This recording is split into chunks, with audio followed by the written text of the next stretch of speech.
Hello everyone, welcome to our new vlog. So आज आम्ही ठरवलं होतं सीफूडची पार्टी करायची. त्यासाठी आम्ही खेकडे आणले होते आणि मासे पण आणणार होतो. बबलू भाऊजींनी आधी ते खेकडे सगळे साफ करून घेतले. अनु तर नुसता घाबरत होता खेकड्यांना, जवळसुद्धा जात नव्हता, एकदम लांब लांब पळत होता. तर धुवून झाल्यानंतर ते सगळे खेकडे मी मिक्सरमधून बारीक केले आणि एका चाळणीमधून चाळून घेतले आणि स्टॉक तयार केले. स्टॉक तयार करून झाल्यानंतर ग्रेव्हीसाठी मी घेतलं होतं कांदा, टोमॅटो, आलं आणि लसूण याची पेस्ट. हे सगळं तेलात भाजल्यानंतर मी त्याच्यामध्ये साधं आपलं घरचं लाल तिखट ॲड केलं. हे सगळं तेलात व्यवस्थित परतून घेतल्यानंतर मी त्याच्यामध्ये खेकड्याचं स्टॉक आणि राहिलेले खेकड्याचे नांगे टाकले. नंतर झाकण ठेवून मी 10 मिनटं हे सगळं शिजवून घेतलं. त्याच्यानंतर माशांमध्ये आम्ही सुरमई आणली होती.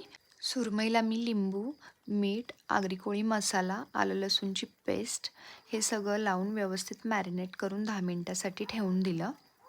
याच्यामध्ये मी कोकमसुद्धा ॲड केलं होतं.